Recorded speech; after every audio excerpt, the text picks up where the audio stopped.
बड़ी खबर इस वक्त की आपको दे दें। अरुणाचल प्रदेश के तवांग में चीन की सेना के साथ हुई झड़प के बाद अब बॉर्डर पर अलर्ट कर दिया गया है। भारत पाकिस्तान सीमा पर अलर्ट है इस वक्त। तो आपको बता दें, भारत पाकिस्तान की अंतर्राष्ट्रीय सीमा पर सुरक्षा बल की चौकसी बढ़ा दी गई है। पाकिस्तान की ओर से हमेशा घुसपैठ के नए नए तरीके अपनाए जाते रहे हैं और इसका खुलासा यानी पाकिस्तान को एक्सपोज करता रहा है कदम कदम पर भारत।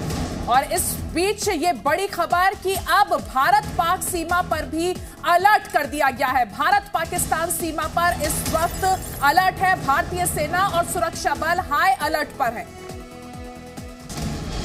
तवांग में झड़प, सांबा में अलर्ट। ये तस्वीरें भारत और पाकिस्तान के बीच इंटरनेशनल बॉर्डर की हैं, जहां भारतीय जवानों का कड़ा पहरा है। भारत और चीन के बीच अरुणाचल प्रदेश के तवांग में हुई झड़प के बाद एलओसी से लेकर इंटरनेशनल बॉर्डर तक भारतीय कृषि से हर दिन, हर महीने, हर साल, इतना ही नहीं आपके रिटायरमेंट के लिए भी पैसे कमाना है, फिर देरी किस बात की। फ्रीडम ऐप को अब भी डाउनलोड कीजिए। सेना और सुरक्षा बल हाई अलर्ट पर हैं। भारत और चीन में बढ़ते तनाव के बीच पाकिस्तान बॉर्डर से घुसपैठ की साजिश को अंजाम दे सकता है। वैसे भी पाकिस्तान भारत की सीमा में कभी ड्रोन के जरिए हथियार और ड्रग्स भेजता है, तो कभी घुसपैठ के लिए पाकिस्तान के दर्जन भर ड्रोन मार गिराए जा चुके हैं, जबकि 200 से ज्यादा ड्रोन भागने में कामयाब रहे हैं। पाकिस्तान ड्रोन के जरिए सीमा पार से ड्रग और हथियारों की तस्करी को अंजाम दे रहा है। बीएसएफ ने पाकिस्तान के कई ड्रोनों को मार गिराने के बाद उससे पाकिस्तानी हथियार, गोला बारूद और दूसरे हथियारों का जखीरा बरामद किया है। माना जा रहा है कि पाकिस्तान चीन की मदद से जम्मू कश्मीर की शांति में खलल डाल सकता है। पंजाब में ड्रोन के जरिए कुछ न कुछ हरकत पाकिस्तान अंजाम देने की कोशिश कर रहा है।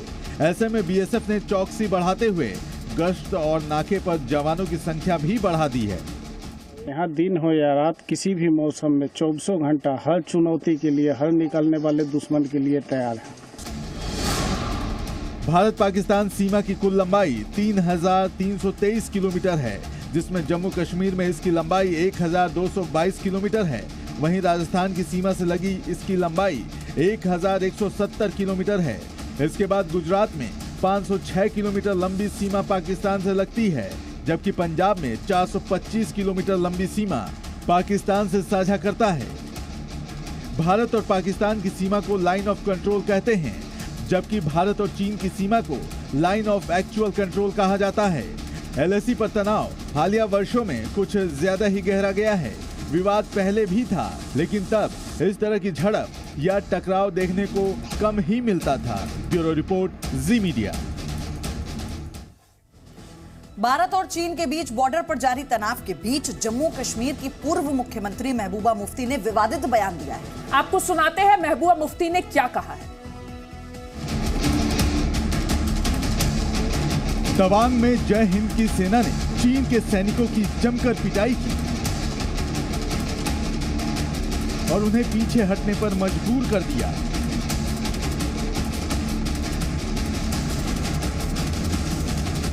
झड़प को लेकर भारतीय सेना और भारत सरकार के दावे पर पूरी दुनिया भरोसा कर रही है, लेकिन हमारे देश के कुछ नेता जानबूझकर शक पैदा कर रहे हैं। जम्मू कश्मीर के पूर्व मुख्यमंत्री महबूबा मुफ्ती ने आरोप लगाया कि भारतीय जवानों पर चीन ने अटैक किया, लेकिन जवानों को पलटवार करने से रोक दिया गया। I've already said that they have already, occupied our land in Ladakh. They have also occupied land in Arunachal Pradesh, as per the, statement given by the BJP member parliament. But unfortunately, BJP is doing nothing about it. Mehbooba Mufti ने जवानों की आड़ लेकर केंद्र सरकार को भी निशाना बनाया। महबूबा ने कहा कि चीन ने हिंदुस्तान की जमीन पर कब्जा कर लिया है और उसका कोई जवाब नहीं दिया जा रहा है। जो हम यहाँ जमींदार लोग हैं, जिनकी जमीनें हैं, लीज पे हैं, जिनके होटल है, जिनका कारोबार है, उनको कहते हैं आप जमीन छोड़ दो और हम उस जमीन का जो चाहे वो करेंगे। तो मुझे लगता है कि ये बहुत बड़ा धोखा है यहाँ के लोगों के साथ, जिनको ये कहते हैं ये हमारे सिटीजन्स हैं, हमारे अटूट अंग हैं, उनसे ज़मीन छीनते हैं। मगर जो चाइना ने हमारी ज़मीनों पे कब्जा किया है, उसके उनके पास कोई जवाब नहीं। ऐसा है महबूबा मुफ्ती। दुश्मनों की रीढ़ की हड्डी तोड़ने वाले भारतीय जवानों की तारीफ में 2 शब्द नहीं पढ़ सकती तो कम से कम उनके शौर्य को सियासत का सुरमा लगी आंखों से भी मत देखिए। Bureau report, ji media.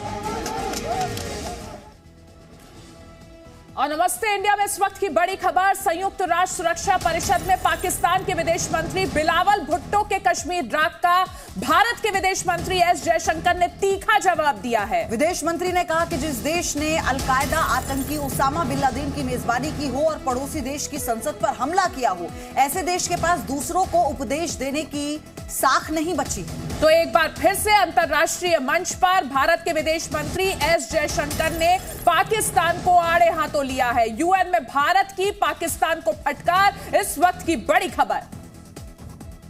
Nor can hosting Osama bin Laden and attacking a neighboring parliament serve as credentials to sermonize before this council. संयुक्त राष्ट्र सुरक्षा परिषद में कश्मीर का मुद्दा उठाने के बाद भारत ने पाकिस्तान पर जोरदार पलटवार किया है। विदेश मंत्री एस जयशंकर ने कहा कि जिस देश ने अलकायदा आतंकी ओसामा बिन लादेन को अपने देश में पनाह दी हो, भारत की संसद पर आतंकी हमला कराया हो, उसके पास ज्ञान देने की कोई साख नहीं बची है।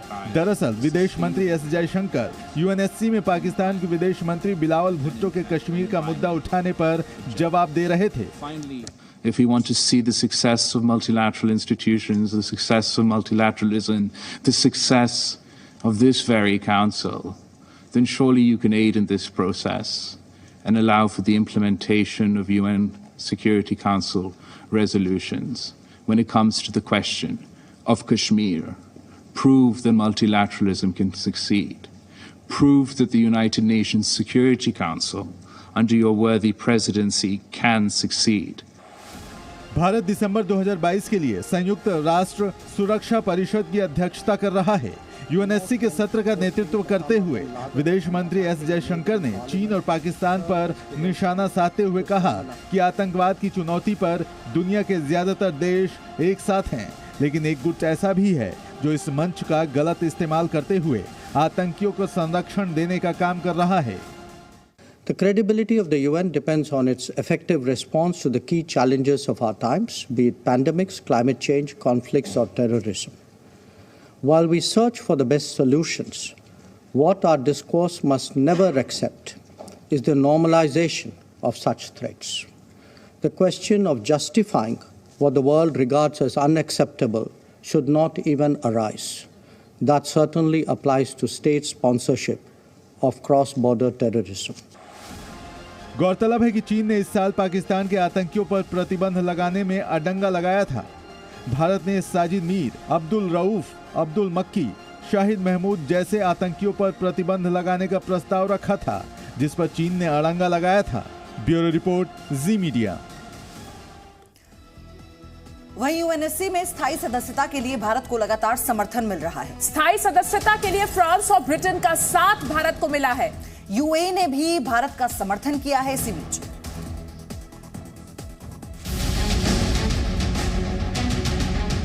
संयुक्त राष्ट्र सुरक्षा परिषद का स्थायी सदस्य बनने की भारत की कोशिशों का बुधवार को दुनिया के कई शक्तिशाली देशों ने एक बार फिर से समर्थन किया। ब्रिटेन, फ्रांस और संयुक्त अरब अमीरात ने कहा कि यूएनएससी का स्थायी सदस्य बनने के भारत की कोशिशों का पूरी तरह समर्थन करते हैं। दुनिया के शक्तिशाली देशों के भारत के समर्थन में बयान देने की पहल ऐसे वक्त में हो रही है जब भारत ने दिसंबर से फिर संयुक्त राष्ट्र सुरक्षा परिषद की अध्यक्षता संभाल ली है। भारत इस पूरे महीने परिषद का अध्यक्ष रहेगा। इस महीने के खत्म होते ही अस्थायी सदस्य के रूप में भारत का यूएनएससी में 2 साल का कार्यकाल भी खत्म हो जाएगा। रूस यूक्रेन युद्ध और चीन की बढ़ रही आक्रामकता से परेशान दुनिया के देशों की भारत से उम्मीद बढ़ती जा रही है, जिसके बाद भारत के प्रति वैश्विक समर्थन में लगातार इजाफा हो रहा है। यूएनएससी की बुधवार को हुई बैठक में यूएई के मंत्री नोरा बिन मोहम्मद अल काबी ने कहा कि उनका देश सिक्योरिटी काउंसिल में सुधार और भारत के स्थायी सदस्य बनने की इच्छा का समर्थन करता है। बैठक में मौजूद ब्रिटेन और फ्रांस के प्रतिनिधियों ने भी अपने देशों की ओर से इसी तरह के बयान दिए हैं। न्यूयॉर्क में यूएनएससी की अध्यक्षता कर रहे विदेश मंत्री एस जयशंकर ने इस समर्थन के लिए सदस्यों का आभार व्यक्त किया। विदेश मंत्री ने कहा कि सुरक्षा परिषद को समृद्ध करने में लैटिन अमेरिका, अफ्रीका, एशिया और छोटे द्वीपीय देशों का भी अहम योगदान रहा है। गौरतलब है कि संयुक्त राष्ट्र सुरक्षा परिषद के इस वक्त 5 स्थायी सदस्य हैं। इनमें अमेरिका, रूस, चीन, फ्रांस और ब्रिटेन शामिल हैं। दुनिया भर में हालात लगातार बदल रहे हैं, साथ ही भारत की भूमिका भी अहम होती जा रही है। ऐसे में यूएनएससी की भूमिका रीडिफाइन किए जाने की मांग भी उठने लगी है। ब्यूरो रिपोर्ट, जी मीडिया। कृषि से हर दिन, हर महीने, हर साल, इतना ही नहीं आपके रिटायरमेंट के लिए भी पैसे कमाना है? फिर देरी किस बात की? फ्रीडम ऐप को अब भी डाउनलोड कीजिए।